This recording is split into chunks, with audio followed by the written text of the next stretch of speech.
communauté au sein du Centre francophone, que ce soit les partenaires ou les clients. Si vous devez retenir une chose qui est très, très importante pour moi et pour le conseil d'administration, c'est bien celle-là. Et je peux le voir aujourd'hui par votre participation. J'aimerais prendre une minute pour accueillir deux bailleurs de fonds, deux personnes qui nous aident beaucoup dans les financements et à notre partenaire, Karim Rabayet.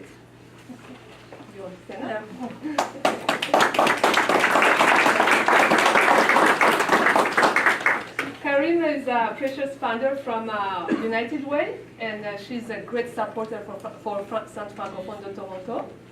Et aussi, j'aimerais accueillir Jacqueline Lapierre de IRCC. Lapierre.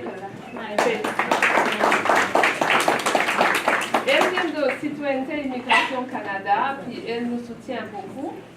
Nous avons aussi dans la salle Tarsis Takiicha, qui vient de Airlist de Toronto. Kibirola.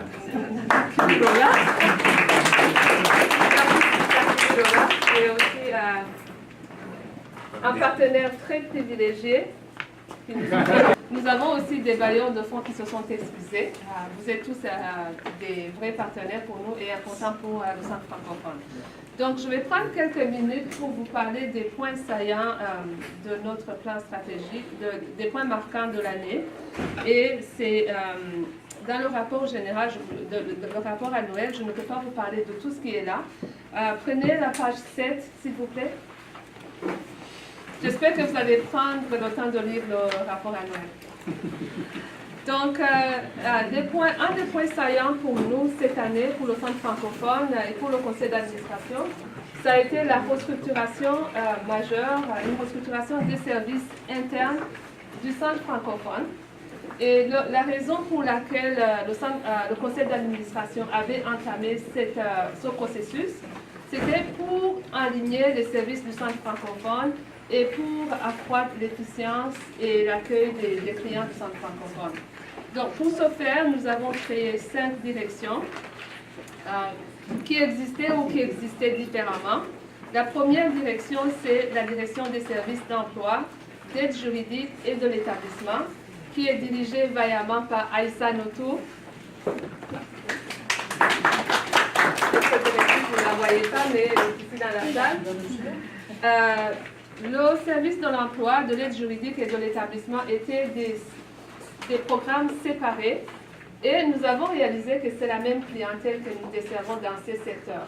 Donc, c'était plus simple de les avoir ensemble pour, comme j'ai dit, assurer une efficience. Nous avons aussi créé la direction des services des soins de santé primaire et promotion de la santé, dirigée vaillamment, encore une fois, par Stanislas Mia.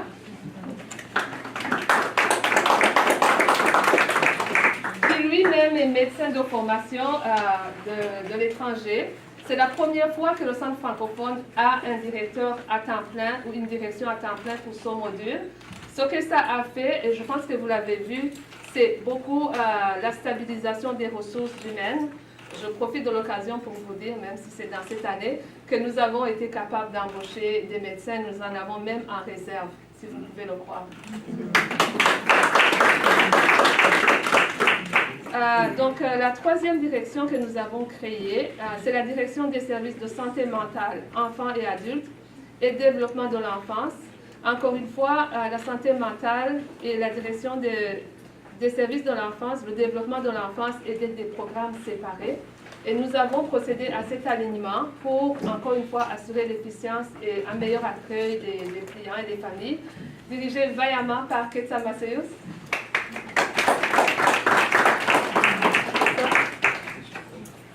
Et nous avons créé une toute nouvelle direction qui n'existait pas au Centre francophone. C'est la direction des services corporatifs et du développement organisationnel, dirigée par Catherine Esokachou. Vaillamment, encore une fois, je dois ajouter. Et enfin, nous avons la direction des finances et des ressources humaines qui était là auparavant et qui est dirigée par Monique. Nous avons pu rénover des locaux de notre bureau à 5 Fairview Mall pour un meilleur accueil des clients, mais aussi pour permettre un espace plus accommodant pour nos employés. et nous avons reçu des commentaires très positifs. Nous sommes aussi dorénavant capables d'accueillir des groupes de parents ou des activités à 5 Fairview-Mall, qui est dans une autre localité. Nous avons aussi, cette année, été acceptés par le ministère des Services à l'enfance et à la famille pour être l'agence clé ou l'agence centrale de coordination des services de santé mentale pour les jeunes ayant entre 0 et 17 ans et leurs familles.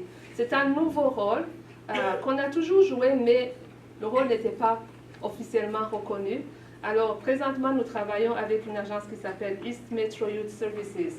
C'est dans le cadre de la transformation des soins de santé mentale pour les jeunes, qui, comme vous le savez, ces services-là vont transférer au ministère de la Santé.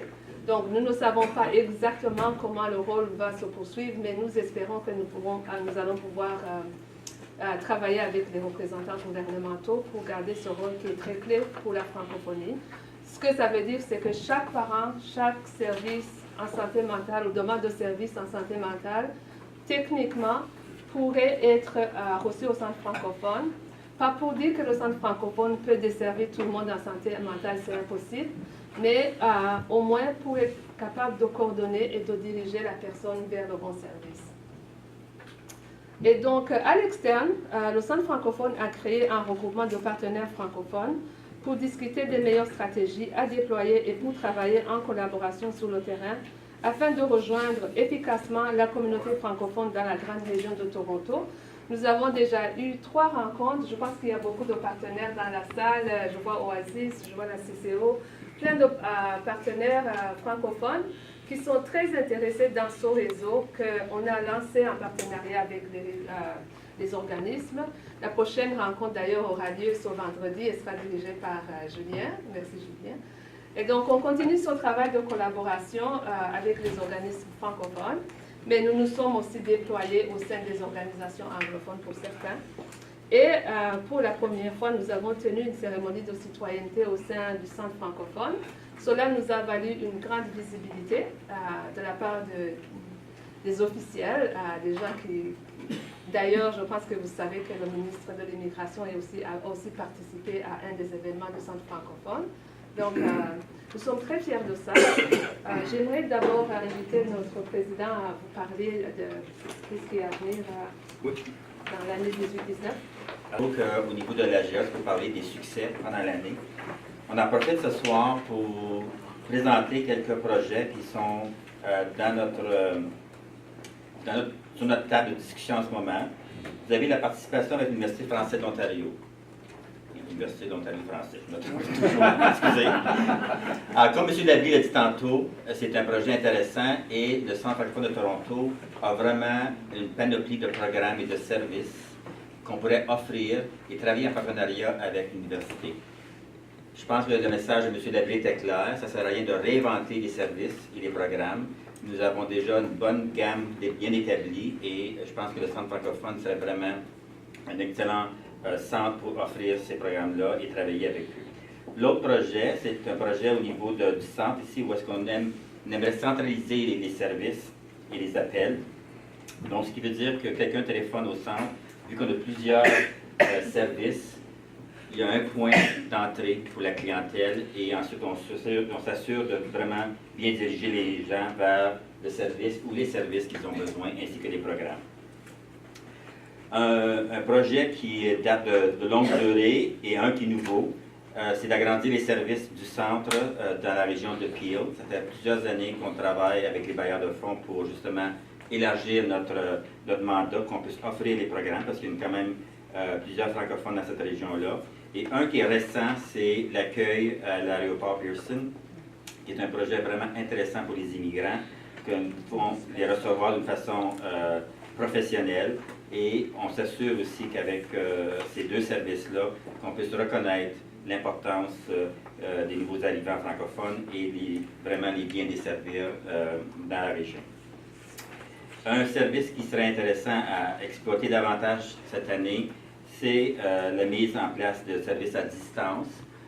Le centre pourrait certainement offrir des services au plan médical et santé mentale et en utilisant certaines technologies pour déployer des services et des programmes à l'extérieur pour les gens qui ne peuvent pas nécessairement se rendre sur place ou sur les lieux.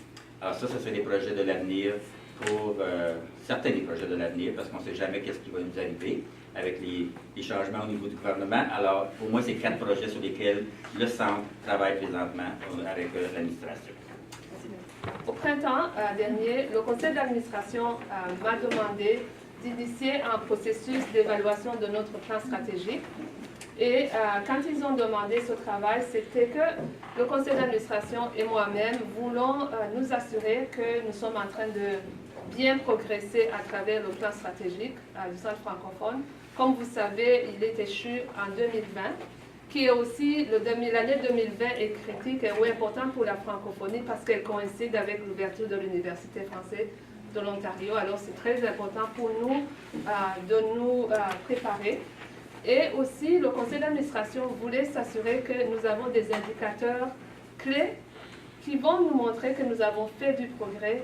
Si oui, tant mieux. Sinon, comment est-ce qu'on est capable de corriger le tir à temps afin de nous préparer au prochain plan stratégique.